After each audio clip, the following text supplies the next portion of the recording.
جس وعدے کو آپ مضبوط باندھتے ہیں، گرہ باندھتے ہیں، ان کی طرف اشارہ ہے. فآتوہم نصیبہم نصیبہم، پس دو انہیں ان کا حصہ. جن لوگوں سے آپ نے پرومس کیا ہے ان کو بھی اس میں سے حصہ دو جو آپ کے والدین ترکہ کر کے چھوڑ کے گئے ہیں آپ کے لیے. اسپیشلی یہاں پہ اس وراثت کی طرف اشارہ ہے. ٹھیک ہے. ان اللہ کان علی کل شیء شہیدا، بے شک اللہ تعالیٰ ہے ہر چیز کے اوپر شہید، خوب جاننے والا. ٹھیک ہے، گواہ. الرجال قوامون علی النساء، الرجال مرد. ٹھیک ہے، مردوں کی طرف اشارہ ہے اور یہ رجل کی جمع ہے رجال، یعنی سارے مرد. یہ جمع کی فارم میں استعمال ہوا ہے، اس کا ترجمہ مرد ہی ہوگا. ٹھیک ہے. مرد ذمہ دار ہیں. ٹھیک ہے. قوامون، قوام کی جمع ہے یعنی ذمہ دار ہیں، رسپانسبل ہے، علی النسائی، عورتوں کے اوپر. بما فضل اللہ، اس کی وجہ بتا دی گئی کہ عورتوں کو اللہ تعالیٰ نے قوام کیوں بنایا. اس کی وجہ ہے کہ اللہ نے فضیلت دی ہے بعض کو بعض پر، یعنی یہ اللہ کی طرف سے ہے. سب سے پہلے پوائنٹ، کوئی بھی حکم ماننے کے لیے یہ ضروری ہے، ہمارے لیے یہ جاننا کافی ہے کہ یہ اللہ کا حکم ہے تو سمعنا وَأَطَعْنَا. پھر اس کے بعد اللہ تعالیٰ فرماتا ہے وَبِمَا أَنفَقُوا مِنْ أَمْوَالِهِمْ، وجہ یہ ہے کہ وہ اپنے مال خرچ کرتے ہیں تم پر، ہر طرح سے تمہارے لیے نان نفع پرووائڈ کرتے ہیں. فَالصَّالِحَاتُ، پس نیک عورتیں، صالحات. ٹھیک ہے، صالح عورتیں. مرد جو ہوتا ہے وہ اس کے لیے صالح کا لفظ استعمال ہوتا ہے اور عورت کے لیے صالحہ. ٹھیک ہے. اور یہاں پر ہیں نیک عورتیں یعنی صالحات. قانتات، ٹھیک ہے، قناعت کرنے والیاں. ٹھیک ہے، فرما بردار. حافظات، حفاظت کرنے والیاں ہیں. یہ نیک عورتوں کی صفت بتائی ہے. للغیبی، جو حفاظت کرتی ہیں وہ غائبانہ طور پر، یعنی غیب میں حفاظت کرنے والی ہیں. بما حافظ اللہ، ان چیزوں کی جن کی اللہ نے حفاظت کی ہے، یعنی جو ذمہ داری اللہ نے ان کو دی ہے ایز اے وائف، ان کو ان چیزوں کی حفاظت کرنی ہے اور یہ حفاظت اللہ کی طرف سے الاٹڈ ہے. واللاتی، اور وہ عورتیں. ٹھیک ہے، واللاتی جو ہے یہ اشارہ کیا جا رہا ہے تمام ان عورتوں کی طرف جن کے بارے میں یہاں پہ بات کی جا رہی ہے. اسپیشلی جیسے النساء کا لفظ آیا ہے، نساء میں ساری عورتیں کور ہو گئی ہیں. تو وہ عورتیں جو تخافونا، تم خوف کرتے ہو، تم ڈرتے ہو. نشوزہن، ان کی سرکشی سے، ان کے نشوز سے. نون شین اور زا اس کا روٹ ہے. ٹھیک ہے. نشوز معنی اس کا ہے اوپر اٹھنا، بغاوت کرنا، ابھرنا، سرکشی کرنا. ٹھیک ہے، سر اٹھانا جیسے. تو کسی بات کے اگینسٹ جانا، اس کے لیے یہاں پہ نشوز کا لفظ استعمال ہوا ہے. تم ان عورتوں کی سرکشی سے ڈرتے ہو. فعظوہن، تو وعظ کرو انہیں، نصیحت کرو. ٹھیک ہے. وعظ، موعظہ وہ نصیحت ہوتی ہے جو دل پہ اثر کرتی ہے. وہ وعظ ایسی گفتگو جو دلوں کو نرم کر دے. تو پہلا سٹیپ بتایا کہ اگر عورتیں سرکش ہو گئی ہیں تو سب سے پہلے ان کے ساتھ میں تم نصیحت سے کام لو. وَہْجُرُوهُنَّ، سیکنڈ سٹیپ ہے کہ تم علیحدہ کر دو. ٹھیک ہے. وَہْجُرُوهُنَّ میں ہ جیم اور رائز کا روٹ ہے. ہجر چھوڑنے کے لیے، الگ کرنے کے لیے استعمال ہوتا ہے، علیحدہ ہونا. فی المضاجع، مضاجع کیا چیز ہوتی ہے؟ بستر. ٹھیک ہے، بستروں کے اوپر تم ان کو علیحدہ چھوڑ دو. وَضْرِبُوهُنَّ، تیسرا اسٹیپ ہے اگر یہ دونوں کام نہ آئے تو وَضْرِبُوهُنَّ، مارو انہیں. ٹھیک ہے، ضرب لگاؤ انہیں. فَإِنْ أَطَعْنَكُمْ، پھر اگر وہ اطاعت کریں، اگر وہ ایگری کر جاتی ہیں، تمہاری بات مان لیتی ہیں، ان چیزوں کے بعد، ان سٹیپس کے بعد وہ سمجھ جاتی ہیں. فَلَا تَبْغُوا عَلَيْهِنَّ سَبِيلًا، تو نہ تم تلاش کرو ان پر کوئی راستہ. یعنی اس کے بعد میں آپ کو کوئی حق نہیں بنتا، کوئی ایکسکیوز نہیں بنتا کہ آپ پھر بھی ان پر ہاتھ اٹھائیں یا ان کو علیحدہ رکھیں یا پھر کسی بھی طرح کی کوئی ایسی بات جو ان کے توبہ کرنے کے بعد یا رجوع کرنے کے بعد آپ کو ان کو یاد نہیں دلانی، ان کو آر نہیں دلانی. ان اللہ کان علیٰ کبیرہ، بے شک اللہ تعالیٰ ہے علی کے عین لام اور واو اس کا روٹ ہے، بہت بلند، اور کبیر بہت بڑا. یہ یاد دلایا جا رہا ہے کہ اگر تم عورتوں کو دبانے کی کوشش کرو گے تو یاد رکھو کہ تمہارے اوپر بھی کوئی بہت بڑی ذات ہے. وَإِنْ خِفْتُمْ شِقَاقًا، اور اگر ڈرو تم شقاق، اختلاف سے. ٹھیک ہے، شین قاف قاف اس کا روٹ ہے. شق ہو جانا، پھٹ جانے کے لیے استعمال ہوتا ہے. یہاں پہ ایک بات جو ہو رہی ہوتی ہے اس میں کسی دوسری بات کا شامل ہونا، یعنی آپ کا ایک پوائنٹ ہے، دوسرے کا ایک پوائنٹ ہے، تو وہ اختلاف کی کیفیت ہوتی ہے، اس کو شقاق کہا جاتا ہے. اگر تم ڈرو اختلاف سے، بینہما، ان دونوں کے درمیان، فبعثوا، تو مقرر کرو حکم، ایک منصف.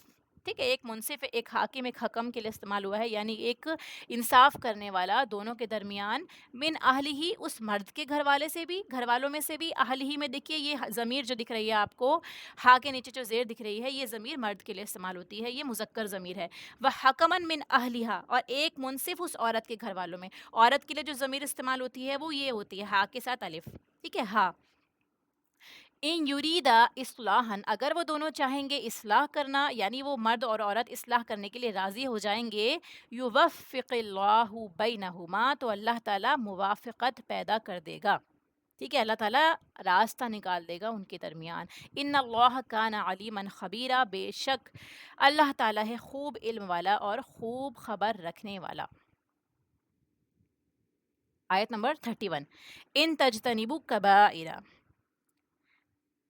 یہ عام حکم ہے، دیکھیے سب کے لیے حکم آ رہا ہے کہ جتنے بھی لوگ ہیں، اگر آپ لوگ بچتے رہیں گے، خطاب کس کے لیے ہے؟ سیکنڈ پرسن کے لیے ہے، ان تجتنبوا کبائر، اگر تم بچتے رہو گے بڑے بڑے گناہوں سے جن سے تم کو روکا جا رہا ہے، اللہ تعالیٰ نے ان گناہوں سے آپ کو روکا ہے کرنے کے لیے کہ آپ وہ گناہ نہ کریں، تو اللہ تعالیٰ فرماتا ہے نتیجے میں کیا ہوگا؟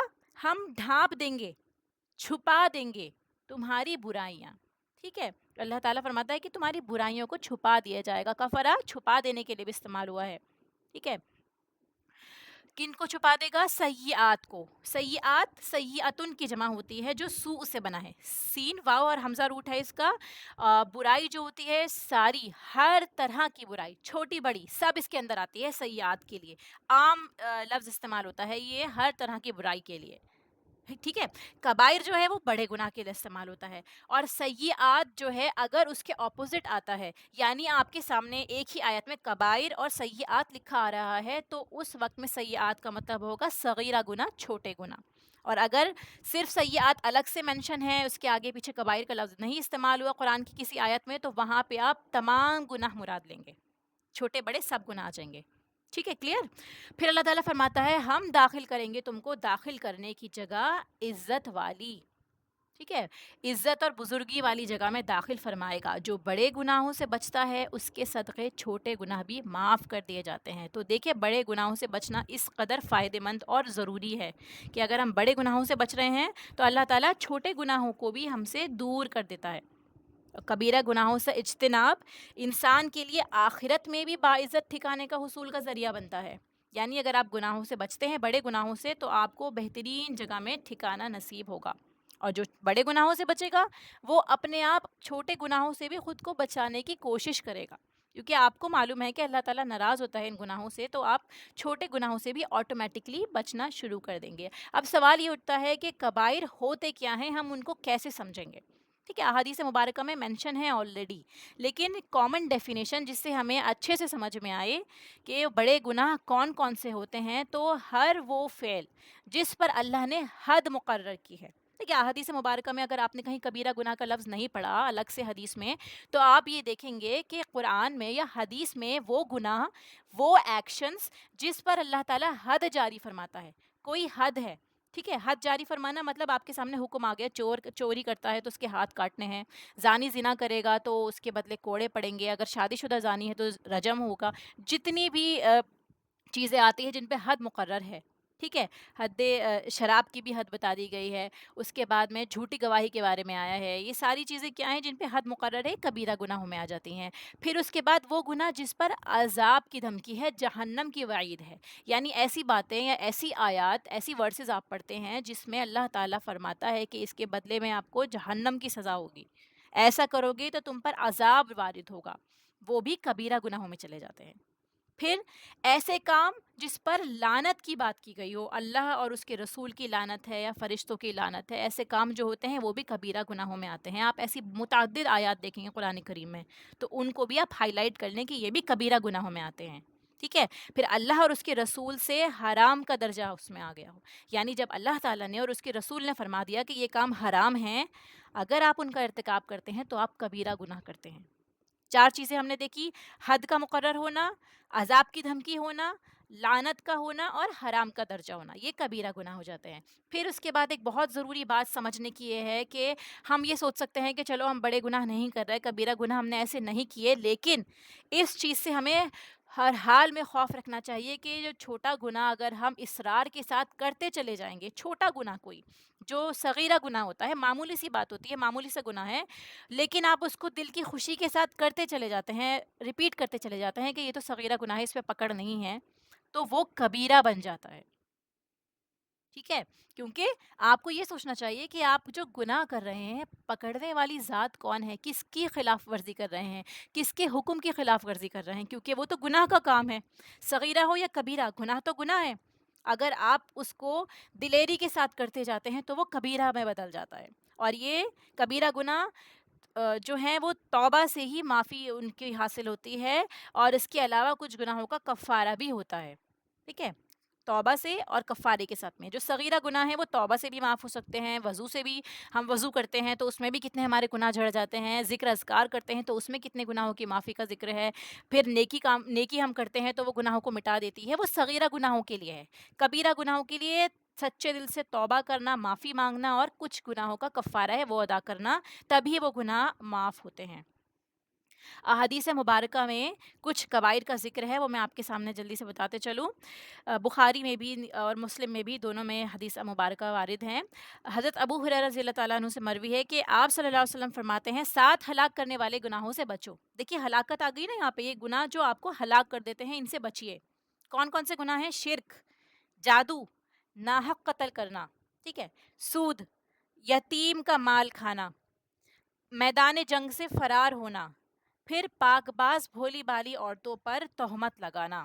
یہ سب کیا ہیں؟ یہ سب کبیرہ گناہوں میں آتے ہیں۔ ایسے ہی حضرت عبداللہ ابن مسعود رضی اللہ تعالیٰ عنہ سے روایت ہے کہ آپ فرماتے ہیں کہ اللہ کے نزدیک، جب آپ سے پوچھا گیا اللہ کے نزدیک کون سے گناہ بڑے ہیں، کہ آپ صلی اللہ علیہ وسلم سے پوچھا گیا، تو آپ کیا فرماتے ہیں کہ یہ کہ تو اللہ کے نزدیک کسی اور کو بڑا قرار دے حالانکہ اللہ ہی نے تجھے پیدا کیا ہے، یعنی شرک کی بات ہو گئی۔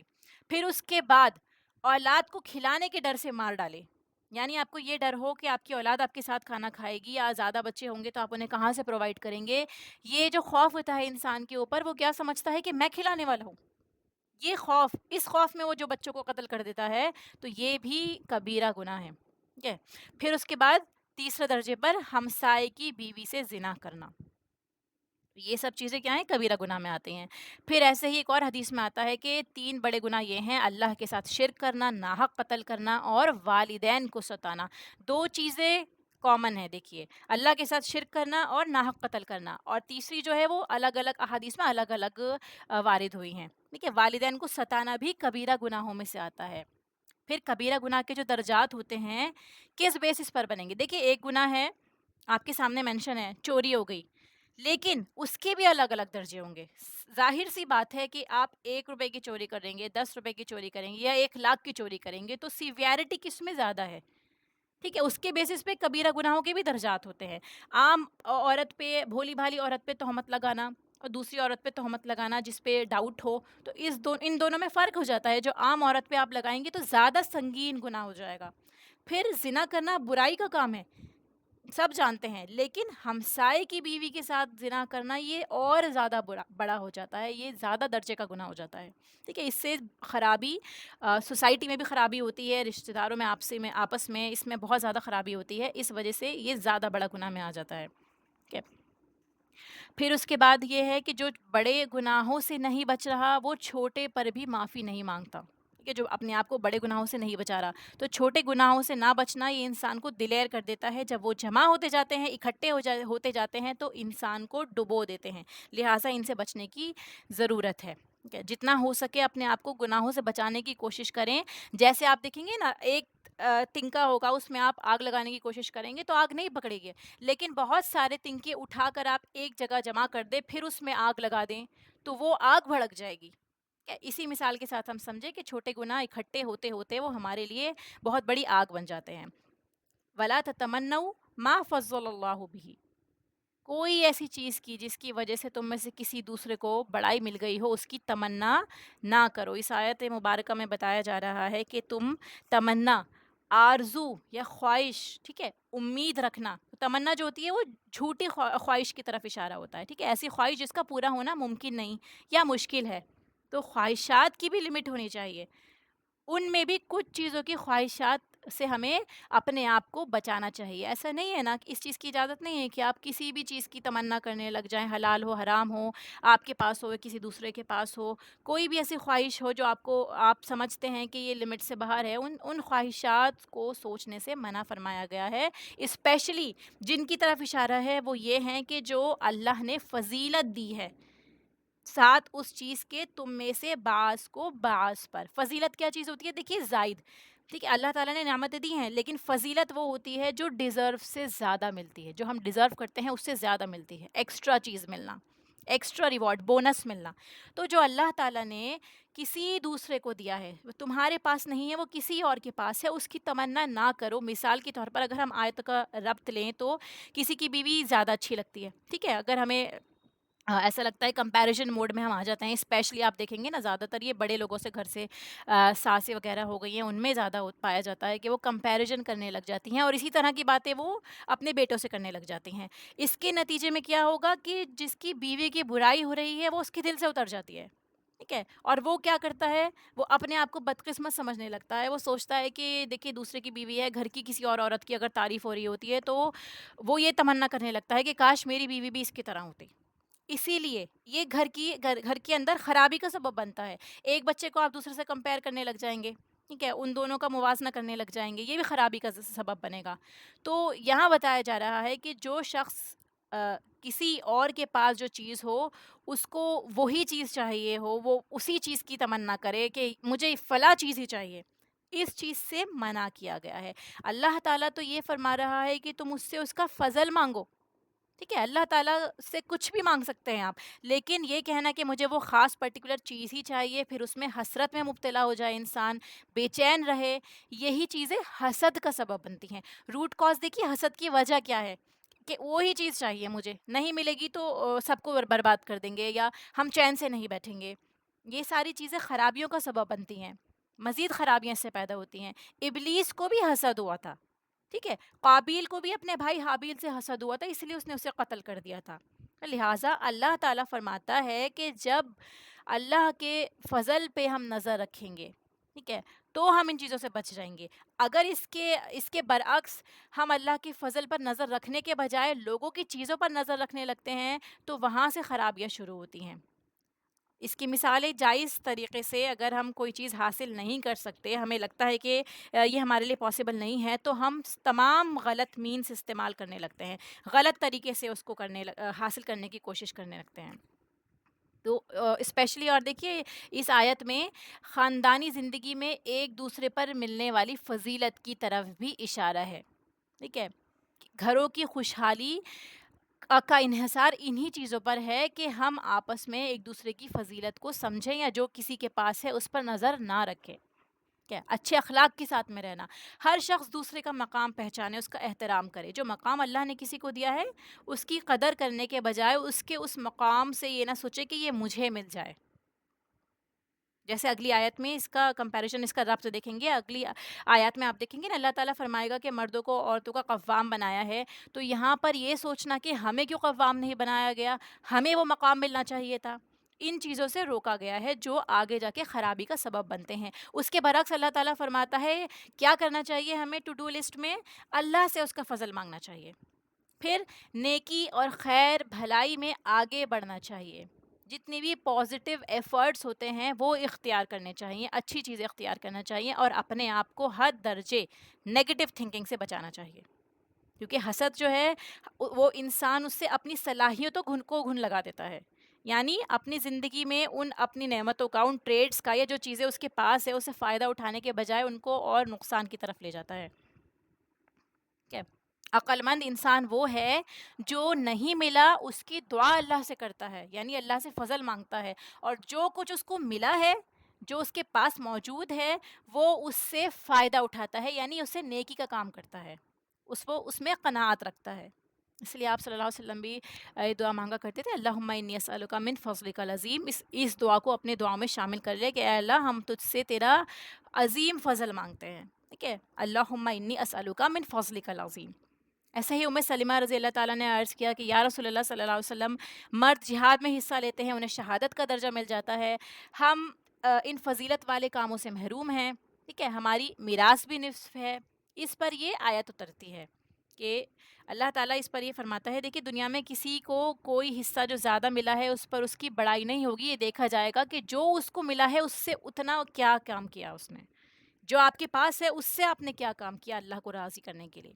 تو یہ مت دیکھیں کہ اس کے پاس کیا ہے، یہ دیکھیں کہ میرے پاس کیا ہے، ٹھیک ہے؟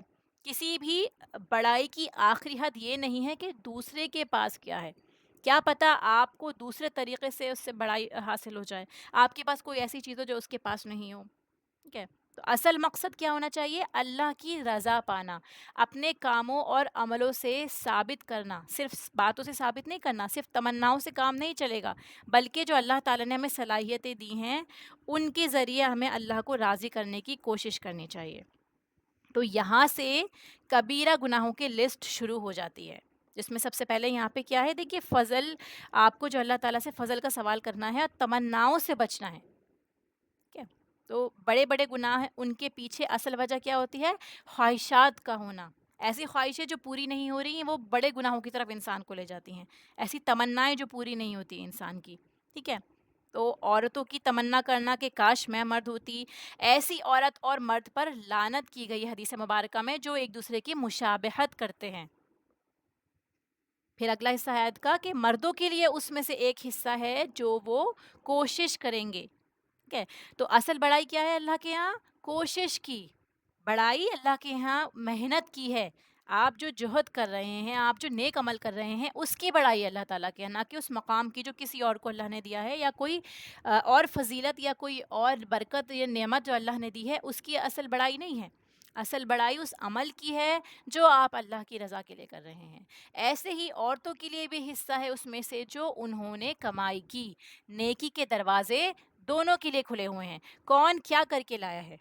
اللہ تعالیٰ فرماتا ہے اور مانگو اللہ سے اس کا فضل، جو اللہ کے پاس ہے وہ مانگو۔ تو یہاں دعا مانگنے کی تلقین کی جا رہی ہے آیت کے حصے میں کہ مانگیے۔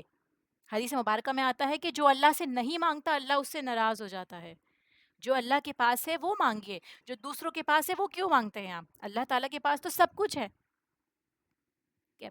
تو پھر دیکھیے دعا مانگنے کے آداب کے بارے میں بتاتے ہیں تھوڑا سا کہ دعا مانگنے کا کیا طریقہ ہونا چاہیے۔ وہ نہ مانگیے جس کا مانگنا اللہ کو پسند نہیں ہے، ایسی چیزیں جو آپ کو پتہ ہے محال ہیں نہیں مانگنی چاہیے، آپ کی لمٹ سے بالکل باہر ہیں، ایسا امپاسبل ہے ہونا آپ بھی جانتے ہیں، تو ایسی دعاؤں سے اجتناب کریں۔ پھر قبولیت کے اوقات میں مانگنا ہے، ٹھیک ہے؟ قبولیت کے اوقات ہم سب جانتے ہیں، جیسے رات کا آخری حصہ، پھر سجدے کی حالت میں، سفر میں، بارش کے اوقات میں۔ اس کے علاوہ کچھ جگہ ہوتی ہیں ایسی مخصوص جہاں پر دعائیں قبول ہوتی ہیں، جیسے عرفات کا میدان ہو گیا، کعبے کو دیکھتے ہوئے، یا حج اور عمرہ کے موقع پر۔ پھر حرام سے بچنا ہوتا ہے دعا کے لیے، تو دعا کے بھی کچھ آداب ہوتے ہیں، اللہ تعالیٰ فرماتا ہے نا مجھ سے مانگو، تو اب آپ کو ان چیزوں کا بھی خیال رکھنا ہے اور اس کے بعد اللہ سے اس کا فضل مانگنا ہے۔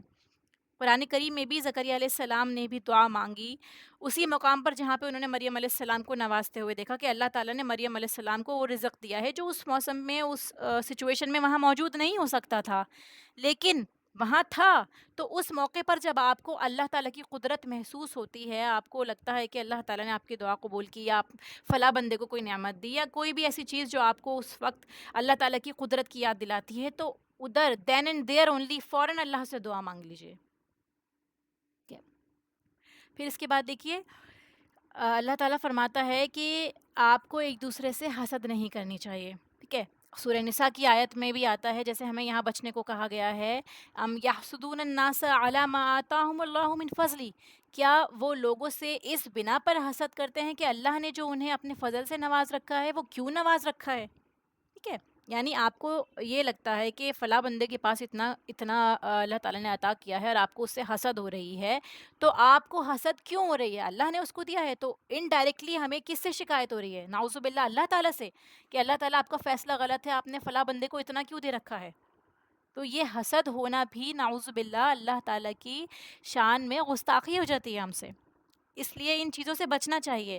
حدیث مبارکہ میں بھی آتا ہے نا، حسد تو جائز ہی نہیں ہے، ہاں رشک جائز ہے، یعنی آپ حسد نہیں کر سکتے لیکن آپ رشک ضرور کر سکتے ہیں، اور وہ بھی دو طرح کے لوگوں سے رشک کرنا جائز ہے۔ پہلا کہ اللہ تعالیٰ نے جس کو مال دیا ہے اور وہ دن رات اللہ کی راہ میں خرچ کر رہا ہے، اور دوسرا جس کو اللہ تعالیٰ نے علم اور حکمت دی اور وہ دن رات اس سے لوگوں کو فائدہ پہنچا رہا ہے، لوگوں کو سکھا رہا ہے یا جیسے بھی ہیلپ کر رہا ہے۔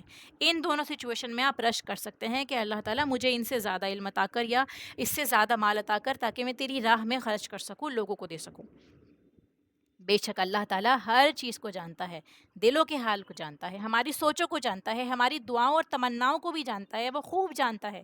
لہٰذا تم اس سے بھاگ نہیں سکتے، اس کی ناراضگی سے بچو، اور جو خاندانی زندگی میں اللہ نے فضیلت جس کو دی ہے اس کو سمجھو۔ تو اگلی آیات میں جو آ رہا ہے اس سے پہلے اس آیت کے ذریعے ذہن سازی کی جا رہی ہے۔ اگلی آیت میں کیا ہے؟ وَلِكُلٍّ جَعَلْنَا مَوَالِيَ مِمَّا تَرَكَ الْوَالِدَانِ، اور واسطے ہر ایک کے بنائے مقرر کیے ہم نے، یعنی مرد اور عورت دونوں کے لیے موالی۔ موالی مولا کی جمع ہے، یعنی قریبی رشتہ دار۔ ولا کیا چیز ہوتی ہے؟ دیکھیے، ولا دو چیزوں میں ایسی کیفیت کا ہونا کہ اجنبیت حائل نہ رہے، یعنی آپ اس طرح سے مل جل کے رہ رہے ہیں کہ اجنبیت ختم ہو جاتی ہے، ٹھیک ہے؟ تو وہ مولا اس کے میننگ ہوتے ہیں۔ اب عربی میں کئی معنوں میں استعمال ہوتا ہے۔ پہلا معنی کیا ہے اس کا؟ مددگار، جیسے کہ اللہ کے لیے استعمال ہوتا ہے کہ اللہ تعالیٰ تو ہی ہمارا مولا ہے، تو وہ مددگار کے معنوں میں اللہ تعالیٰ کے لیے استعمال ہوتا ہے۔ پھر آزاد کردہ غلام، غلام کے لیے بھی استعمال ہوتا ہے، ٹھیک ہے؟ آقا اور غلام کے درمیان جو تعلق ہوتا ہے آزاد کرنے کے بعد، تو اس کو ولا کہتے ہیں، ٹھیک ہے؟ اور حدیث میں آتا ہے کہ ولا کا حق اس کے پاس ہے جو آزاد کرے، ٹھیک ہے؟ ولا کا حق اس کے پاس ہے جو آزاد کرے، یعنی اگر کوئی شخص جب کسی کا غلام ہوتا ہے، ایک دفعہ جب اس کا غلام بن جاتا ہے، تو چاہے وہ اسے آزاد کر بھی دے تب بھی اس کی نسبت جو ہوتی ہے وہ اس کے ساتھ میں ہوتی ہے ولا کے ذریعے۔ اس کو مثال کے ساتھ میں آپ کو سمجھاتی ہوں۔ ابن عمر جو تھے، حضرت عبداللہ ابن عمر، ان کے غلام تھے نافع، ٹھیک ہے؟ انہوں نے ان کے اندر بہت قابلیت دیکھی اور ان کو پڑھانے کے لیے ان کو چین سے بھی باندھ دیتے تھے، یعنی ان کو ایک جگہ باندھ کے رکھ دیا اور ان کو اتنا پڑھایا کہ ان کی اکثر احادیث دیکھیں گے آپ، روایت کرنے والے وہ نافع ہی ہیں۔ اور یہ نافع کون ہیں؟ امام مالک کے استاد ہیں، ٹھیک ہے؟ اور جو حدیث آپ کے ذریعے آتی ہے، یعنی آپ یہ دیکھیے نا، امام مالک ہیں، ان سے امام نافع اور وہ ابن عمر سے روایت کرتے ہیں، اور وہ رسول اللہ صلی اللہ علیہ وسلم سے روایت کرتے ہیں، تو یہ جو لنک آتا ہے پورا، یہ گولڈن چین کہلاتا ہے، موسٹ اوتھینٹکس میں مانا جاتا ہے، یعنی سلسلۃ الذہب، گولڈن چین اس کو کہتے ہیں، اور یہ قابل اعتبار رہتی ہے۔ جو چین اس حدیث سے لی جاتی ہے، حدیث اس چین سے لی جاتی ہے، وہ اعلیٰ درجے کی شمار کی جاتی ہے۔ تو نافع جو تھے وہ بھی حضرت ابن عمر کے آزاد کردہ غلام تھے، تو ان کو نافع مولا ابن عمر کہا جاتا تھا، ٹھیک ہے؟ آئی ہوپ اب آپ کو سمجھ میں آ گیا اس کا ریلیشن۔ تو مولا جو آزاد کردہ غلام ہوتا ہے۔ آج کے دور میں کیا کوئی غلامی کو آپ دیکھیں گے؟ آج کے دور میں کوئی غلام ہوگا آپ کے پاس میں، یا آپ کے گھر میں کوئی ہیلپر آئے یا آپ کے انڈر کوئی بھی، آپ اس کو اتنا پڑھائیں گے کہ بڑے بڑے ائمہ ان کے استاد بن جائیں؟ اتنا انہوں نے ان کو پڑھایا، حضرت ابن عمر نے اپنے غلام کو اتنا پڑھایا کہ وہ ائمہ، یہ حضرت امام مالک کون ہے؟ وہ امام جو ہیں، چار امام جو ہیں جن کو سب سے زیادہ مانا جاتا ہے، تو ان میں سے ایک امام مالک ہیں، اور وہ کس کے شاگرد تھے؟ امام نافع کے جو ایک غلام تھے، ٹھیک ہے؟ تو یہاں سے بھی علم کی فضیلت پتہ چلتی ہے کہ اگر آپ کے پاس علم ہے تو اللہ تعالیٰ آپ کا مقام کیا بنا دے گا، کہ آپ بڑے بڑے اسکالرز بھی آپ سے پڑھنے آ رہے ہیں۔ پھر تیسرا معنی لیا جاتا ہے، دیکھیے، امور کا ذمہ دار، یعنی جس کے ذمے کاموں کو مینیج کرنا ہے، اس کو ولی الامر بھی کہتے ہیں، مینیجر، ٹھیک ہے؟ اب چوتھا معنی کیا ہے؟ وارث ہونا، جو یہاں پہ مراد لیا گیا ہے۔ اور پانچواں معنی ہے قریبی رشتہ دار۔ تو اللہ تعالیٰ فرماتا ہے کہ ہم نے وارث مقرر کیے ہیں۔ وارث موت کے بعد ہی ہوتا ہے، سب سے پہلے تو یہ سمجھنا ہے ہمیں کہ وارث جو ہے وہ ہم نے مقرر کیے ہیں، اس میں سے جو چھوڑ جائیں والدین اور قریبی رشتہ دار، جو میراث وہ چھوڑ جائیں اس کے وارث ہم نے مقرر کیے ہیں، اور وہ لوگ جن کے ساتھ تمہاری قسمیں بندھی ہوئی ہیں۔ اس بات کو سمجھیے کہ یہاں پہ وارثوں کا ذکر ہے، اور اس کے ساتھ میں ان لوگوں کا بھی ذکر ہے کہ وہ بھی وراثت کے حقدار ہیں، کہ جن سے تم نے قسمیں کھائی ہیں، معاہدے کیے ہیں، عہد و پیمان کر رکھے ہیں قسمیں کھا کر۔ تو اللہ تعالیٰ فرما رہا ہے کہ ان کے حصے ان کو دو، حلیفانہ تعلق کی طرف اشارہ ہے. اسلام سے پہلے دوستوں اور مددگاروں کے ساتھ جو ہے آپس میں وہ معاہدہ کر لیتے تھے قسم کھا کر. یہ ہم کافی بار ریپیٹ کر چکے ہیں. حلیف کون ہوتا ہے؟ جو ایسا معاہدہ کرتا ہے کہ میری جان تیری جان، میرا مال تیرا مال، ٹھیک ہے. تو یہ ایسا پیکٹ ہوتا ہے، ایسی بانڈنگ ہوتی ہے کہ انسان جو ہے وہ وارث بھی بن جاتا ہے آپ کے مال کا.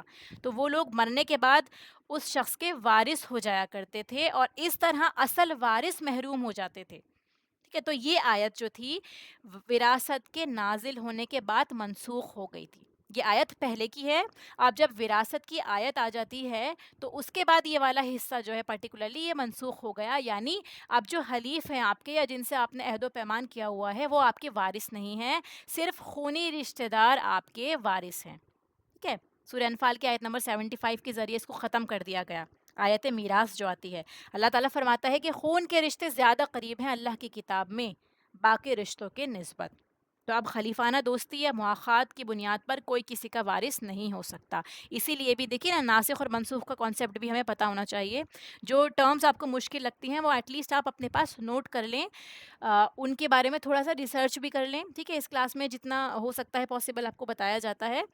باقی کی چیزیں کور کرنے میں ہو سکتا ہے کچھ چیزیں رہ جائیں تو آپ الگ سے بھی پوچھ سکتے ہیں ان کو. اللہ تعالیٰ فرماتا ہے بے شک اللہ تعالیٰ ہر چیز پر نگران ہے.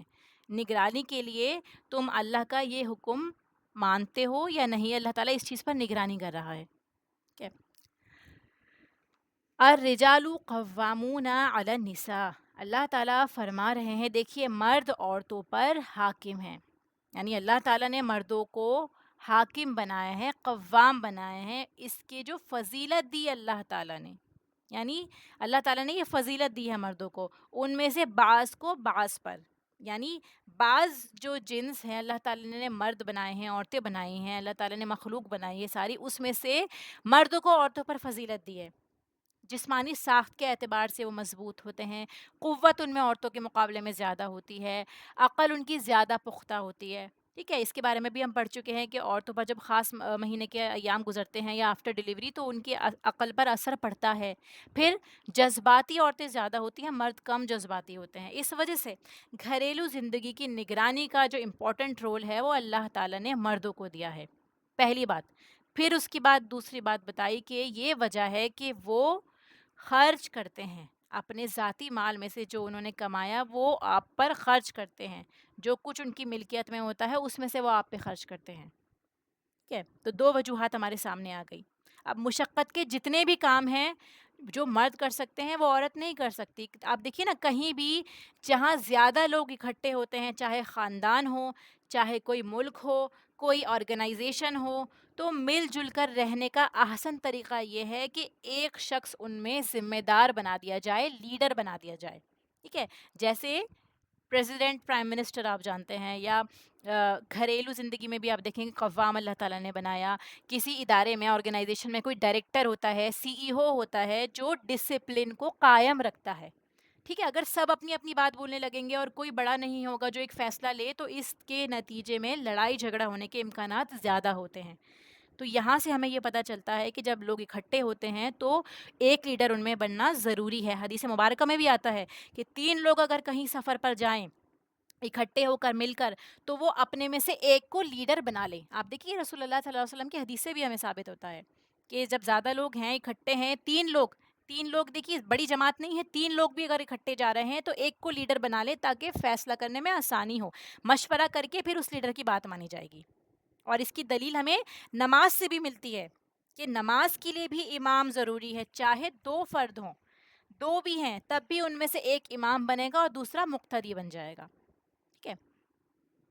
تو یہاں کے کیا بتایا جا رہا ہے دیکھیے کہ پرائیورٹی کس کو دیں گے ہم. اگر نماز جب پڑھا رہے ہوں گے امام، اگر 2 لوگ بنتے ہیں تو اس میں سے کس کو پرائیورٹی دیں گے؟ کہ جس کو قرآن کا یا دین کا علم زیادہ ہوگا. عمر کے تقاضے پہ نہیں دیں گے، جس کی عمر زیادہ ہے اس کو نہیں بنائیں گے، لیکن جس کو قرآن زیادہ آتا ہے آپ اس کو لیڈر بنائیں گے. جس کو دین کا علم زیادہ ہے آپ اس کو لیڈر بنائیں گے تاکہ وہ بہتر طور پہ رہنمائی کر سکے. ٹھیک ہے. تو اللہ تعالیٰ اسی لیے اللہ کے منصوبے کے مطابق گھر کا سربراہ اللہ تعالیٰ نے مرد کو بنایا. اللہ نے اس کی تخلیق ہی ایسی کی ہے، آپ اسے بدل نہیں سکتے. پھر اگلا حصہ آیت کا ہے کہ نیک عورتیں، فرما بردار عورتیں خاوند کی عدم موجودگی میں بحفاظت الہی نگہداشت رکھنے والیاں، ٹھیک ہے، یعنی حفاظت کرتی ہیں وہ رازوں کی. قانتات جو ہے قنوت سے بنا ہے. دیکھیے قنوت جو ہے دو چیزوں سے آتا ہے، اس کے اندر دو چیزوں کے معنی ملتے ہیں ہم کو، دوام کے اور عاجزی کے، یعنی کنٹینیوٹی ہونا اور ہمبل ہونا. تو قنوت میں اطاعت آتی ہے، یعنی ایسی اطاعت کرنا، ایسی فرما برداری کرنا جو ہمیشہ ہو اور اس میں عاجزی بھی ہو. یعنی ایسا نہیں ہے کہ آپ کو غصہ آتا ہے، آپ منہ بنا رہے ہیں کہ کیا مصیبت مجھ پہ ڈال دی. آپ ہمبل ہیں، عاجز ہیں، آپ مانتے ہیں اس کو، ٹھیک ہے، اور اس کے ساتھ میں ہمیشہ. تو دوام اور عاجزی دونوں اس اطاعت کے اندر آتی ہیں، تب آپ اس قانتات کو سمجھ پائیں گے اس لفظ کو. تو قانتات وہ عورتیں ہوتی ہیں جو ہمبل ہیں. نیک عورتوں کی پہلی صفت یہ ہے کہ وہ مرد کی برتری کو تسلیم کرتی ہیں عاجزی اور فرما برداری کے ساتھ. اکارڈنگ ٹو دس آیت ہمیں سمجھ میں آتا ہے کہ اچھی عورت کا کرائٹیریا اللہ تعالیٰ کیا فرماتے ہیں. پھر حفاظت کرنے والی ہوتی ہیں، گھر کے اندر محافظ ہوتی ہیں، غیب مطلب رازوں کی، ٹھیک ہے. دیکھیں مرد قوام ہے تو عورت کو اللہ تعالیٰ نے یہاں پہ حافظہ بتایا ہے. تو راز میں شوہر اور بیوی کا قریبی تعلق بھی آتا ہے، یعنی اللہ تعالیٰ نے ان کو اتنا کلوز بنایا ہے، حتیٰ کہ آپ یہ جانتے ہیں کہ ایک دوسرے کے ہر راز سے واقف ہوتے ہیں، ساری خوبیوں خامیوں سے واقف ہوتے ہیں. اللہ تعالیٰ کے حکم سے پورا ایک دوسرے کے سامنے ایکسپوز بھی ہوتے ہیں، ان کی عادتیں بھی پتہ ہوتی ہیں، خصلتیں بھی پتہ ہوتی ہیں، سوچ بھی پتہ ہوتی ہیں، ان کی عبادات کے بارے میں بھی جانتے ہیں. سب کچھ ایک دوسرے کے سامنے ہوتا ہے. تو مرد کو بھی منع کیا گیا ہے کہ بیوی کے درمیان ہونے والی گفتگو، جو آپ کا بیوی کے ساتھ معاملہ ہوا، اچھے برے ہر معاملے کو آپ باہر نہ نکالیں. ایسے ہی بیوی کو منع کیا جا رہا ہے کہ جو راز ہوتے ہیں آپس میں میاں بیوی کے تعلقات کے بارے میں یا گھریلو جو بھی راز ہیں وہ باہر ڈسکس نہ کریں. ان باتوں کے متعلق جو انتہائی رازداری کے ساتھ ہوتی ہیں، حتیٰ کہ آپ اپنی فیملی کو، اپنے ماں باپ بھائی بہن کو بھی بتانے سے گریز کریں. ٹھیک ہے، اگر آپ ایسا کرتے ہیں تو خرابی کا راستہ کھلے گا. تو عموماً عورت جذباتی ہوتی ہے، اسی لیے اسے پہلی ذمہ داری نہیں دی گئی بلکہ دوسری ذمہ داری دی گئی ہے. ٹھیک ہے، اللہ تعالیٰ فرماتا ہے کہ حافظ اللہ، اللہ نے حفاظت کی ہے. یہاں پر جو حفاظت کا لفظ آ رہا ہے تو حفاظت کیا ہے، یعنی اللہ کی مدد کے ساتھ. اور دوسرا معنی کہ جس کی حفاظت کا اللہ نے حکم دیا ہے اس کی حفاظت کرتی ہیں یہ عورتیں، جو اللہ نے ان کو حکم دیا ہے. اور تیسرا معنی لیں تو اللہ نے جیسے ان کے حقوق کی حفاظت بخشی ہے مرد کو، یعنی جیسے اللہ تعالیٰ نے ان کو گائیڈ کیا کہ آپ کو مرد کے حقوق کی حفاظت کرنی ہے، ایسے ہی وہ حفاظت کرنے والیاں ہیں. ٹھیک ہے، پھر احسان جو ہے وہ مرد کی طرف سے زیادہ ہوتا ہے. ٹھیک ہے، عورت کی ذمہ داری بنتی ہے کہ اس کو جو اتنی حفاظت ملی ہے اب وہ ان کے شکرانے کے طور پر جواباً یہ کرے کہ جہاں سے وہ فائدہ اٹھا رہی ہے اس کو نقصان نہ پہنچائے، اس گھر کے اور شوہر کے عیب نہ کھولے، ان کی کمزوریوں کو بیان نہ کرے. ٹھیک ہے، تو قوام کی اطاعت کے بعد جو رول ہمارے سامنے آتا ہے سب سے بڑا وہ حفاظت کا ہے. حفاظت رازوں کی، مال کی، عزت اور آبرو کی. دیکھیے مال کی بھی حفاظت کرنی ضروری ہے کہ جو مرد آپ کے پاس مال چھوڑ کے گیا ہے یا آپ کے سامنے آپ کو اگر وہ پاکٹ منی دیتا ہے یا آپ گھر میں رکھا ہوا ہے مال، تو اب ایسا نہیں کہ آپ اپنی مرضی سے خرچ کر دیں، اسراف کر دیں، آپ بنا اس کی اجازت یا اس کا مال نہ لیں. جو اس نے آپ کو دیا ہے وہ اب آپ کے انڈر ہے، اس کی اجازت سے ہے، تو پھر آپ کو جہاں مرضی آپ خرچ کریں، لیکن اس میں بھی اسراف سے بچیں. لیکن اگر وہ اس کا مال رکھا ہوا ہے، آپ یہ سوچیں کہ یہ میرے ہی تو شوہر کا ہے اور آپ اس کی بلا اجازت کے لے لیں، تو چاہے آپ اس کو صدقہ بھی کر دیں تب بھی آپ گنہگار ہوں گے. ٹھیک ہے، پھر اس کے بعد فرمایا کہ کوئی بھی ایسا کام جو عورت کو اس کی اصل ذمہ داریوں سے روک دیتا ہے، ٹھیک ہے، اس کے اندر خلل آ جاتا ہے، تو اس کا حق پوری طرح اگر عورت ادا نہیں کر سکتی تو اس کام میں کوئی اجر نہیں. اس آیت کو، اس بات کو اس طرح سمجھیے کہ عورت جو ہے وہ گھر کی حفاظت کی ذمہ دار ہے. سب سے پہلے جو اسے ذمہ داری دی گئی ہے وہ گھر کی حفاظت کی، اس کے مرد کے جو بھی اس کی ضروریات ہیں اس کی حفاظت کرے، پھر بچوں کی تربیت کرے، ٹھیک ہے، گھر کا خیال رکھے. پھر اگر عورت جو ہے وہ گھر سے باہر کمانے کے لیے نکلتی ہے تو obviously ان ڈیوٹیز پر اثر پڑے گا. تو یہاں یہ بتایا جا رہا ہے کہ اگر یہ سارے کام پورے نہیں ہوتے ہیں اور وہ صرف باہر کے کام کرنے چلی جاتی ہے تو اس میں اس کو کوئی اجر نہیں ملے گا. مرد کما رہا ہے، عورت بھی کمانے لگ گئی، وہ کما کر کہے کہ میں صدقہ کروں گی مجھے ثواب ملے گا، تو اس کو اس کا ثواب نہیں، اس صدقے سے زیادہ بہتر ہے کہ وہ کام کرے جو اللہ نے آپ کے اوپر ذمہ داری ڈالی ہے. ٹھیک ہے، کمانے کی ذمہ داری آپ پر نہیں ہے، اب اگر ذمہ داری کو آپ ادا بھی کرنا چاہتے ہیں، آپ کے پاس وقت ہے گھر کے کاموں کے بعد، تو بالکل آپ کر سکتے ہیں۔ نبی پاک صلی اللہ علیہ وسلم کے زمانے میں عورتیں کاروبار بھی سنبھالا کرتی تھیں، ٹھیک ہے؟ ایسے ہی مرد گھر میں بیوی کے ساتھ مل کر کام بھی کروا لیا کرتے تھے، یہ بھی ان کے لیے صدقہ جاریہ میں آتا ہے، صدقے میں آتا ہے، ٹھیک ہے؟ اور مرد جو ہے اگر آپ کی اپنے گھر میں اپنی ماں کی، اپنی بہن کی، اپنی بیوی کی مدد کر رہے ہیں تو وہ ان کی طرف سے صدقہ ہوگا، ٹھیک ہے؟ ان کی پہلی ذمہ داری تو نان نفقہ پرووائڈ کرنا ہے، کیونکہ آپ صلی اللہ علیہ وسلم بھی اپنے گھر میں جھاڑو وغیرہ لگا دیا کرتے تھے، آپ اپنے کپڑوں پر پیوند لگا لیا کرتے تھے، اپنا جوتا سی لیا کرتے تھے، گھریلو زندگی میں اپنی ازدواج کے ساتھ ان کے کاموں میں مدد کیا کرتے تھے، یہ آپ کی سنت سے ثابت ہے۔ ایسے ہی عورت خالی وقت میں اگر وہ اپنا وقت ضائع کر رہی ہے، اپنا ٹائم ویسٹ کر رہی ہے، ریسورسز ویسٹ کر رہی ہے، اس سے بہتر یہ ہے کہ وہ کوئی تعمیری کام کر لے، ٹھیک ہے؟ بہتر کیا ہے کہ وہ اس وقت کو صحیح طور پر استعمال کر لے۔ اگر وہ شریعت کی حدود میں رہتے ہوئے یہ کام کرتی ہے، اگر وہ ارننگ کے لیے جا رہی ہے، کوئی جاب کر رہی ہے، اگر وہ شریعت کے حدود کو پورا کرتی ہے، پردے کا اہتمام کرتی ہے، اور جو جن چیزوں سے اس کو روکا گیا ہے ان سے رکتی ہے، تو پھر اگر وہ کوئی کام کرتی ہے تو اس کو دوگنا اجر ملتا ہے، اس کمائی پر بھی اور اس صدقے پر بھی، اگر وہ اپنی ذمہ داریاں پوری کر لیتی ہے۔ ان ادر کیس اگر نہیں کرتی ہے تو پھر اس کو کوئی ثواب بھی نہیں ہے، اور ہو سکتا ہے اس پر گناہ بھی ہو، کیونکہ اس نے اپنی پہلی ذمہ داری جو اللہ کی طرف سے آئی تھے اس کو نظر انداز کر دیا، ٹھیک ہے؟ اب ایک اور بات یہ اٹھتی ہے کہ ایسا بھی ہو سکتا ہے کہ کوئی عورت ہے جو جسمانی اعتبار سے مرد سے زیادہ طاقتور بھی ہو، یا پھر وہ اس سے زیادہ بہتر کماتی ہو مرد کے مقابلے میں، تو یہ ایکسیپشنل کیس ہوتے ہیں۔ میجورٹی مردوں کی عورتوں کے مقابلے میں جو ہے اسٹرینتھ زیادہ ہی ہوتی ہے، عموماً مرد ہی مال کما کے لاتے ہیں، لیکن یہ کیس بھی ہو سکتا ہے کہ ہو سکتا ہے عورت ہی کمانے والی ہو، ٹھیک ہے؟ یا پھر یہ بات بھی ہو سکتی ہے کہ بعض خواتین مردوں سے کئی گنا آگے ہوتی ہیں، دماغی طور سے بھی یا بزنس مائنڈ کے اعتبار سے بھی، ٹھیک ہے؟ لیکن یہ بھی ایکسیپشنل کیسز ہے، یہ ایکسیپشنل کیسز ہے۔ ان کیسز میں آپ گھر کی ذمہ داری جیسے آپ ادا کر رہے ہیں اور آپ دوسرے کام بھی کر رہے ہیں، تو یہ بھی چیز جائز ہے، ٹھیک ہے؟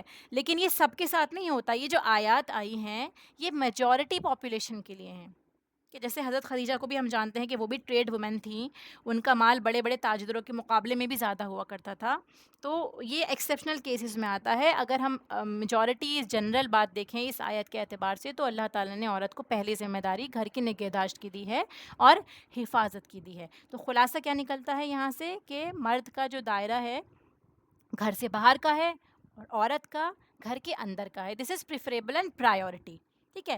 پھر مرد کو عورت پر فضیلت دی ہے، قوام بنایا ہے، کیونکہ وہ اس کی پروٹیکشن کرتا ہے، اس کی ضروریات کا خیال رکھتا ہے اور مال خرچ کرتا ہے، اور عورت کی ذمہ کیا ہے؟ شوہر کی بات ماننا، حفاظت کرنا۔ پھر اس کے بعد آیت کا اگلا حصہ آتا ہے کہ وہ عورتیں تم ڈرتے ہو ان کے نشوز سے، نشوز بغاوت اور سرکشی، ٹھیک ہے؟ سر اٹھانا۔ تو کیا فرمایا کہ اگر وہ عورتیں سرکشی کر رہی ہیں، جو نافرمانی کر رہی ہیں، بد دماغی کر رہی ہیں، زبان درازی کر رہی ہیں، ٹھیک ہے، گالی گلوچ کرنے پہ آ جاتی ہیں، بات نہیں مانتی اپنے شوہر کی، ان کو حقیر سمجھتی ہیں، اپنے آپ سے اپنے سامنے حقیر سمجھ رہی ہیں، ان کی عزت نہیں کر رہی، ان کا جو خاص حق اللہ نے ان کو دیا ہے، جو یہ جسمانی اعتبار سے ان کو پورا کرنا ہے، وہ نہیں دیتی ہیں، یہ ساری چیزیں نشوز کے اندر آ جاتی ہیں۔ تو اللہ تعالیٰ کا پہلا حکم کیا آتا ہے؟ دیکھیے ان کو سمجھائیے، واز کیجیے ان کے ساتھ میں۔ کیا چیز ہوتی ہے واز؟ ایسی گفتگو جس کا اثر دل پر ہوتا ہے، جو دل میں اترنے والی بات ہوتی ہے۔ تو اللہ تعالیٰ یہاں کیا سمجھا رہا ہے؟ آپ پیار سے سمجھائیے اپنی بیوی کو، شوہر کو بھی یہ سمجھایا جا رہا ہے کہ اگر بیوی ایسا کرتی ہے تو پہلے درجے میں محبت سے معاملہ کرو۔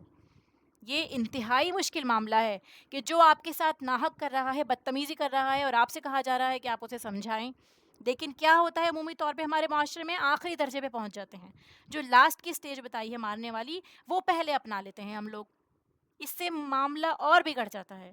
تو یہاں پر فرمایا جا رہا ہے کہ پہلی سیڑھی پر قدم رکھے بنا دوسری پر گئے تو مشکل ہو جائے گی، لہٰذا محبت سے معاملہ کریے۔ کوئی ہو سکتا ہے کوئی کمی ہو گئی ہو حقوق میں، یا وہ کسی بات پہ آپ سے ناراض ہو، یا آپ اس کو وقت نہیں دے رہے، کوئی بھی ایسی بات ہے تو اس کو آپس میں سالو کرنے کی کوشش کریں۔ اگر یہ نہیں ہوتا تو نیکسٹ اسٹیج میں بتایا وَہْجُرُوهُنَّ، انہیں الگ بستروں پر چھوڑ دو، ٹھیک ہے؟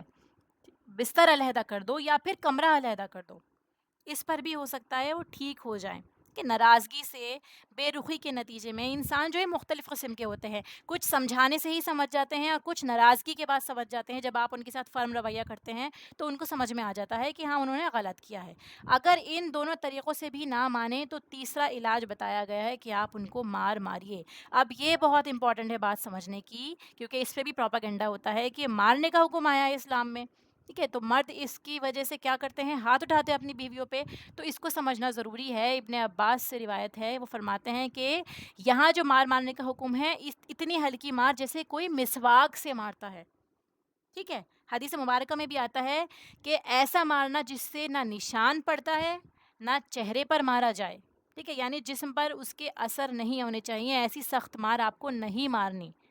اور ابتدا میں مارنے سے بالکل منع کر دیا گیا تھا، بلکہ ایک موقع پر تو سید سعد ابن ربیع جو تھے، ان کی بہن کو ان کے شوہر نے مارا. وہ حضور پاک صلی اللہ علیہ وسلم کے پاس شکایت لے کر آتی ہیں، تو آپ نے عین انصاف کے تقاضے کے طور پر، اس وقت میں یہ بات نہیں آئی تھی، تو آپ نے ان کو انصاف کے تقاضے کے طور پر ہدایت کی کہ جاؤ تم بھی مار لو. انہوں نے مارا ہے، تم بھی مار لو. لیکن ابھی وہ واپس نکلی بھی نہیں تھی کہ وہی نازل ہو گئی اور مارنے سے روک دیا گیا. یعنی آپ حدیث مبارکہ میں دیکھیں گے جو عورت جو ہے وہ اس کو مرد کو مارنے کا حکم نہیں دیا گیا، اسے مارنے سے روک دیا گیا. اب دیکھیے لاجیکل وجہ دیکھیے، اگر عورت مارنے پر آ جاتی ہے، ٹھیک ہے، اس کو غصہ آتا ہے، مرد نے ہاتھ اٹھایا، عورت نے بھی ہاتھ اٹھا لیا، تو مرد کی غیرت کو تو ہم سب جانتے ہیں، پھر کیا ہوتا ہے، وہ اور زور سے مار سکتا ہے اور ہاتھ اٹھا سکتا ہے. تو عورت جتنا مارے گی اس سے زیادہ مار کھا سکتی ہے، اس کا نقصان زیادہ ہو جائے گا. اسی لیے یہ حل جو تھا یہ عورتوں کے ہی خلاف تھا. اب مرد میں فزیکل اسٹرینتھ بھی زیادہ ہے، ہو سکتا ہے اتنی تیز لگ جائے غصے میں کہ بعد میں آپ دونوں ہی پچھتا رہے ہوں. اسی لیے ابتدا میں مارنے سے جو مطلقاً روکا گیا کہ آپ بالکل بھی نہیں مار سکتے. تو پھر یہ بھی بات آتی ہے کہ اگر مرد کو بھی منع کر دیا گیا تھا جب مارنے سے کہ آپ نہیں ماریے، عورت پہ ہاتھ بھی نہیں اٹھا سکتے، تو ام کلثوم بنت صدیق کہتی ہیں کہ مردوں کو عورتوں کو مارنے سے کلی طور پر ابتدا میں روک دیا گیا تھا. یعنی یہاں پر تو دیکھیے عورت کو روکا گیا، لیکن سٹارٹنگ میں مرد کو بھی کلی طور پر عورت کو مارنے سے روک دیا گیا کہ مرد بھی نہیں مارے گا. تو مردوں نے آ کر حضور پاک صلی اللہ علیہ وسلم کے سامنے اس بات کا، اس معاملے کو رکھا کہ جب سے یہ پابندی لگی ہے تو عورتیں بہت سر چڑھ گئی ہیں، نشوز پہ آ گئی ہیں، یعنی اور زیادہ بدتمیز ہو گئی ہیں، زبان درازی کرتی ہیں. تو آپ صلی اللہ علیہ وسلم نے رخصت دے دی کہ ٹھیک ہے آپ مار سکتے ہو. اکارڈنگ ٹو دس آیا کہ اللہ تعالیٰ نے آپ کو کہا ہے وَضْرِبُوهُنَّ، تو آپ ان کو مار سکتے ہیں. اتنی جیسے ہم نے اوپر پڑھا کہ چہرے پہ بھی نہیں مارنا اور نشان نہیں پڑنا چاہیے. لیکن ساتھ ہی آپ صلی اللہ علیہ وسلم کیا فرماتے ہیں کہ تم میں سے جو اچھے لوگ ہیں وہ ہرگز نہیں ماریں گے. یعنی یہ رخصت تھی. آپ کو لگ رہا ہے کہ بالکل کسی طرح سے وائف نہیں سمجھ رہی ہے، بہت زیادہ منہ زوری کر رہی ہے، اس سچویشن میں اس کو سمجھانا ضروری ہے، تو آپ سمجھانے کے ایک طریقے میں اس طرح اس کو ڈرا سکتے ہیں یا ہلکی مار سکتے ہیں کہ وہ سمجھ جائے کہ اگر اس نے بات نہیں سنی تو اس کی خیر نہیں. لیکن آپ یہ بھی فرماتے ہیں دیکھیے کہ اس رخصت کا غلط استعمال نہ ہو. یہ علاج کے لیے آپ کو استعمال کرنے کو کہا گیا ہے، یہ اللہ کا حکم نہیں ہے. اس آیت کو حکم نہ سمجھے کہ ان کو مارو. یہ ایک وے آؤٹ بتایا گیا ہے کہ اگر کوئی راستہ نہیں نکل رہا تو میاں بیوی آپس میں جو سارٹ آؤٹ کرتے ہیں اس کی ایک سچویشن ہے کہ وہاں پہ آپ مار سکتے ہیں. حضرت عمر سے بھی روایت ہے کہ ایسے لوگ اچھے نہیں ہیں جو بیوی کو ماریں، کیونکہ یہ مرد کی مردانگی کے خلاف ہے. خاص طور پہ ایسے مارنا جیسے جانوروں کو مارا جاتا ہے. تو یہ فرمایا کہ تمہارا اپنی بیوی سے جسمانی تعلق ہوتا ہے، اس کو اس حد تک خراب نہ کرو کہ دوبارہ وہ تعلق جڑنے کے قابل ہی نہ رہے. یعنی آپ ان کو مار رہے ہیں اور پھر آپ دوبارہ سے رات میں جا کے ان کے ساتھ ریلیشن بناتے ہیں، تو یہ چیز کیا ہے، قابل کراہت ہے، یہ پسندیدہ نہیں ہے. اسی لیے اس چیز سے روکا گیا. حجۃ الوداع کے موقع پہ بھی ہم جانتے ہیں کہ مردوں کو حکم دیا گیا عورتوں کے معاملے میں اللہ سے ڈرتے رہنا، تمہاری پوچھ ہوگی. ٹھیک ہے، تو اگر کوئی بات پر اصلاح کے بغیر ماننے پر آ جائے تو اسے ڈرنا چاہیے کہ اس کی بھی پکڑ ہوگی. اللہ تعالیٰ فرماتا ہے پھر اگر وہ بات مان جائیں، یعنی اگر وہ آپ کی تابعداری کرنے لگتی ہیں تو پھر تم کوئی بہانہ تلاش مت کرنا. بے شک یاد رکھو کہ اللہ تمہارے مقابلے میں کئی زیادہ بڑا ہے. اگر تم نے زیادتی کی تو اللہ تمہیں پکڑے گا. کمزور سمجھ کر عورت پر زیادتی کرو گے، ناحق کرو گے، تو اللہ کی پکڑ سے تم کو کوئی نہیں بچا سکتا. اب تھوڑا سا ریسرچ کے آسپیکٹ میں دیکھیے پریکٹیکلی دنیا میں عورت کے ساتھ کیا کیا سلوک ہو رہا ہے. تھوڑا اس پہ ریسرچ بھی ہوئی ہے. U S department of justice میں بھی آیا ہے کہ جو انٹیمیٹ پارٹنر سے وائلنس کا کیس ہے جو کیس اسٹڈی ہے اس میں کپلس کے بیچ میں جو وائلنس ہوتی ہے، فیمیل پر وائلنس کی تعداد 5,88,490 تک جاتی ہے، جو اپنے ہسبینڈ کی وائلنس کا شکار ہوتی ہیں. ٹھیک ہے. Every 5 out of 1000 become victim, یعنی 5 عورتیں 1000 میں سے وکٹم ہوتی ہی ہوتی ہیں. ایون میلز آر وکٹم، یعنی میلز کے اوپر بھی ہاتھ اٹھا دیا جاتا ہے. اپنی ڈیفینس کے لیے عورت جو ہے وہ میلز کے اوپر بھی ہاتھ اٹھا دیتی ہے. اور ایسے ہی 1 لاکھ تک کے جو میٹس ہوتے ہیں، یعنی جو کپلز ہیں، 1 لاکھ تک کی تعداد بتائی جاتی ہے جن میں یہ وائلنس دیکھی گئی ہے. یعنی فیملی کے اندر جو یہ وائلنس ہوتی ہے 1 لاکھ تک کی رپورٹ جاتی ہے اس میں. پھر 2000 کی اسٹڈی کے مطابق 1247 فیمیلز جو ہوتی ہیں وہ اپنے پارٹنر کے ہاتھ اٹھانے سے یا فیملیل وائلنس کے نتیجے میں مر جاتی ہیں. ٹھیک ہے. یہ وکٹیمائز ڈیتھ ہوتی ہے ان کی. پھر جب 8000 مرد اور عورتوں کو شامل کیا گیا ایک اسٹڈی میں اور ان سے سوال پوچھے گئے کہ وائلنٹ ایکٹ کس کس طرح سے ہوتے ہیں آپس میں، تو ان کے اندر جو سب سے پہلے بتایا گیا کہ دھکا دینا، ایک دوسرے کو دھکا دینا پارٹنر کی طرف سے، یہ سب سے پہلے دیکھا جاتا ہے، جس میں زیادہ تر ریشو عورتوں کا ہوتا ہے، یعنی عورتوں کو دھکا دیا جاتا ہے زیادہ. پھر دوسرا بتایا طریقہ کیا ہوتا ہے لڑائی کا، بال کھینچنے لگ جاتے ہیں ایک دوسرے کے. اس میں بھی عورتیں 9% عورتوں کی تعداد ہوتی ہے اور 2% مردوں کی، یعنی عورتوں کے بال زیادہ کھینچے جاتے ہیں. ٹھیک ہے. لڑائی کی نسبت آپ یہ دیکھیے ریشو کے مطابق یہ اسٹڈی میں بتائی جا رہا ہے آپ کو کہ عورتوں کے اوپر اگر لڑائی ہوتی ہے تو زیادہ حملہ یا زیادہ نقصان عورتوں کا ہی ہوتا ہے. پھر سلیپس کے بارے میں بتایا گیا، یعنی ایک دوسرے کو تھپڑ مارنا، اس میں بھی 17% عورتیں پٹتی ہیں اور 5% میلز کے اوپر ہاتھ اٹھایا جاتا ہے. پٹائی ہونا بھی اس کے اندر ہے، یا پھر گن کا استعمال کرنا، گن سے ڈرانا. عورتوں کو 0.7% ان کے ریشو ہے اور مردوں کا 0.1%. پھر گلا دبا کے مارنے کی کوشش کرنا، اس میں بھی ریشو عورتوں کے اوپر زیادہ ہے، یعنی یہ ظلم بھی عورتوں کے اوپر زیادہ ہوتا ہے. تو اس کا کنکلوژن نکلتا ہے عورتوں کے اگینسٹ زیادہ نقصان کی جو ریسرچ ہے وہ پائی جاتی ہے. امریکہ میں ایوری ایئر، ہر سال 1400 فیمیل جو ہوتی ہیں وہ ماری جاتی ہیں اسی ڈومیسٹک وائلنس میں. ٹھیک ہے. اور ہر 9 سیکنڈ میں ایک امریکن فیمیل جو ہے وہ اٹیک ہوتی ہے یا پھر اس کو مارا جاتا ہے. پھر 40 لاکھ فیمیلز جو ہوتی ہیں وہ وکٹمز ہیں اپنے پارٹنر کی. کسی بھی معاشرے میں سب سے زیادہ جو حملے ہوتے ہیں انسانیت پر آپ دیکھیں گے وہ عورتوں پر زیادہ ہوتے ہیں. سارے کرائم ریٹس میں 25% جو ہے وہ بیوی پر تشدد کرنا یہ پایا جاتا ہے. 31% فیمیلز جو ہیں کال سروے میں جن کو ایڈمٹ کیا گیا ہے ہراسمنٹ کے لیے جو جاب کے ٹائم پہ، وہ اور اپنے سپروائزرس کے انڈر رہ کے ہراس ہوتی ہیں، اتنی پرسنٹ عورتیں. پھر 19% ان کے کلیگز ان کو ہراس کرتے ہیں اور 8% جونیئرس کی طرف سے بھی. یعنی عورتیں باہر اگر جاتی ہیں تو ان کے ہراسمنٹ کے کیسز بھی بہت زیادہ ہیں. ٹھیک ہے. اللہ تعالیٰ نے یہاں جو یہ فرمایا نا کہ آپ گھر میں رہتی ہیں، مرد جو ہے آپ کی حفاظت کرتے ہیں، اگر ایسا نہیں کرتے آپ تو اس کے نتیجے میں دنیا میں کیا ہو رہا ہے وہ میں آپ کے سامنے ریڈنگز بتا رہی ہوں کہ یہ جو ہے اللہ تعالیٰ نے جو فرمایا یہ دنیا میں دیکھا جا رہا ہے اگر اس حکم کی ہم خلاف ورزی کرتے ہیں. پھر اگر فیملیل وائلنس ہوتی ہے، یعنی گھر میں میاں بیوی کے درمیان لڑائی جھگڑا ہوتا ہے، تو آپ یہ دیکھیں گے کہ 22% بچے جو ہیں وہ بن باپ کے رہ رہے ہوتے ہیں، جس میں سے 63% خودکشی کر لیتے ہیں ایسے بچے. 90% بچے جو گھروں سے بھاگتے ہیں وہ بن باپ کے گھروں سے بھاگتے ہیں، یعنی جنہوں نے بچپن میں لڑائیاں دیکھی ہوتی ہیں وہ مینٹل ڈس آرڈر کے زیادہ شکار ہوتے ہیں. ریپس جو ہوتے ہیں زیادہ تر ایسے ہی گھرانوں کے بچے کرتے ہیں، اور ہائی اسکول سے نکالا جاتا ہے ایسے بچوں کو کیونکہ وہ مینٹلی ڈسٹرب ہو جاتے ہیں. 85% نوجوان جو جیل میں ہوتے ہیں وہ پرورش پاتے ہیں. لہٰذا بتانے کا مقصد یہ ہے کہ گھر میں جو ہے اکٹھا رہنا، بچوں کی تربیت کا دھیان دینا کتنا ضروری ہے. اس تربیت کے لیے مرد کو قوام بنایا گیا، وہ نان نفقہ پرووائڈ کر رہا ہے، وہ لیڈر کی حیثیت اپنا رہا ہے.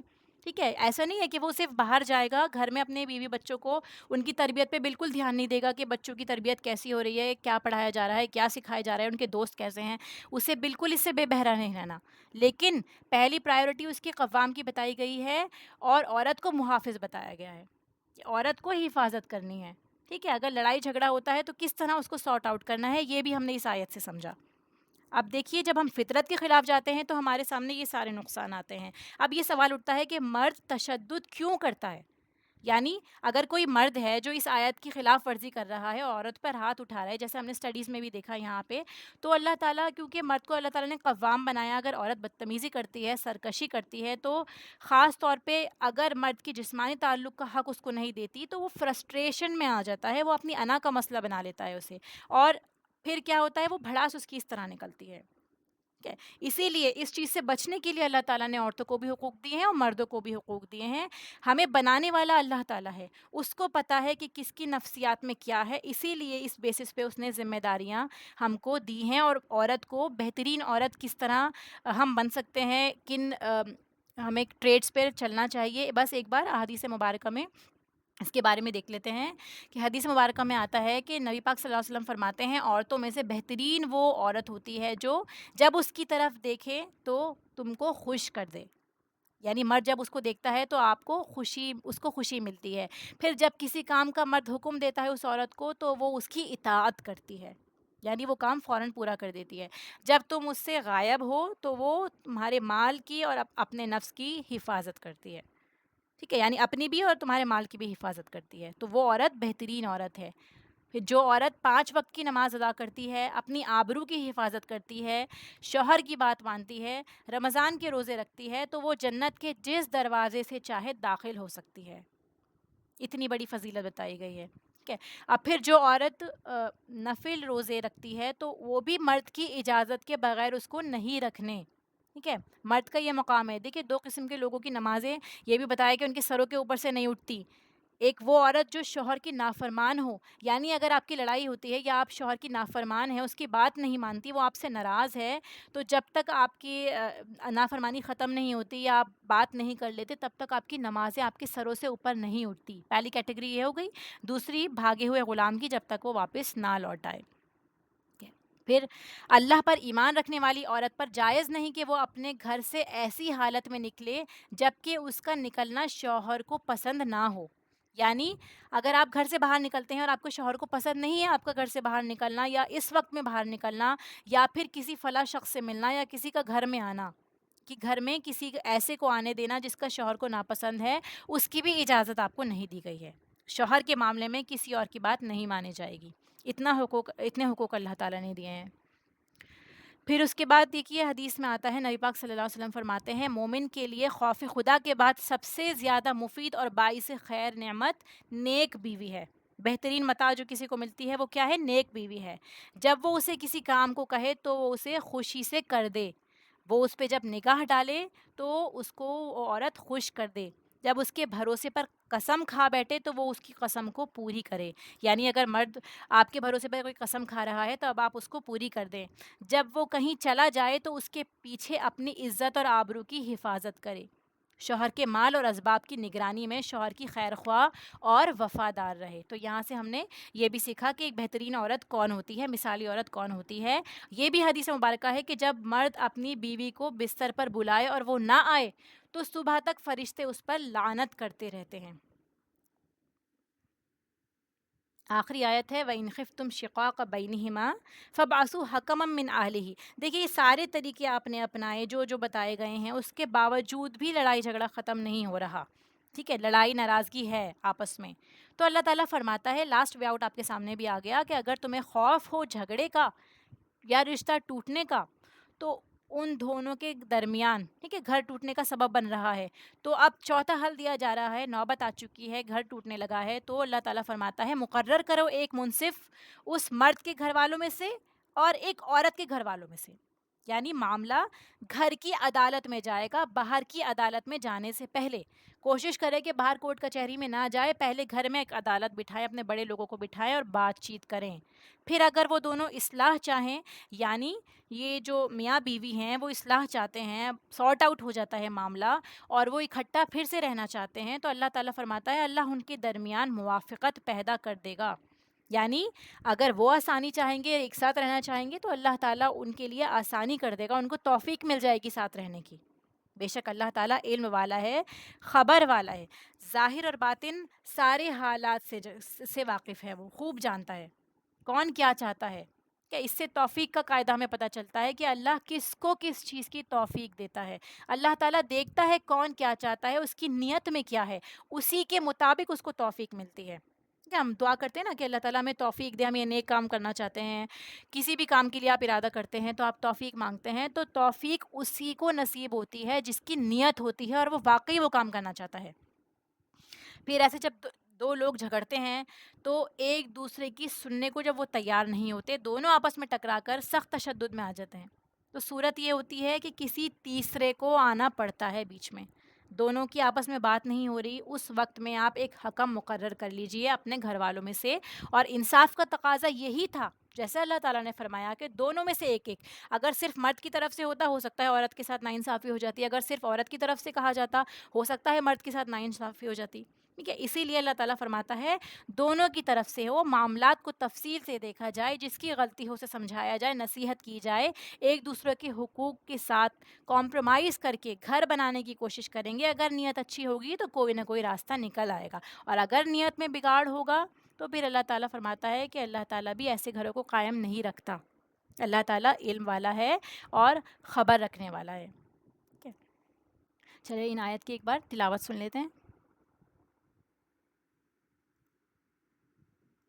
إن تجتنبوا كبائر ما تنهون عنه نكفر عنكم سيئاتكم وندخلكم مدخلا كريما ولا تتمنوا ما فضل الله به بعضكم على بعض للرجال نصيب مما اكتسبوا وللنساء نصيب مما اكتسبن واسألوا الله من فضله إن الله كان بكل شيء عليما ولكل جعلنا موالي مما ترك الوالدان والأقربون والذين عقدت أيمانكم فآتوهم نصيبهم إن الله كان على كل شيء شهيدا. الرجال قوامون على النساء بما فضل الله بعضهم على بعض وبما أنفقوا من أموالهم فالصالحات قانتات حافظات للغيب بما حفظ الله واللاتي تخافون نشوزهن فعظوهن واهجروهن في المضاجع واضربوهن فإن أطعنكم فلا تبغوا عليهن سبيلا إن الله كان عليا كبيرا. وإن خفتم شقاق بينهما فابعثوا حكما من أهله وحكما من أهلها إن يريدا إصلاحا يوفق الله بينهما إن الله كان عليما خبيرا. وآخر دعوانا ان الحمد للہ رب العالمین. سبحانک اللہم وبحمدک نشہد ان لا الہ الا انت نستغفرک ونتوب الیک. السلام علیکم ورحمۃ اللہ وبرکاتہ.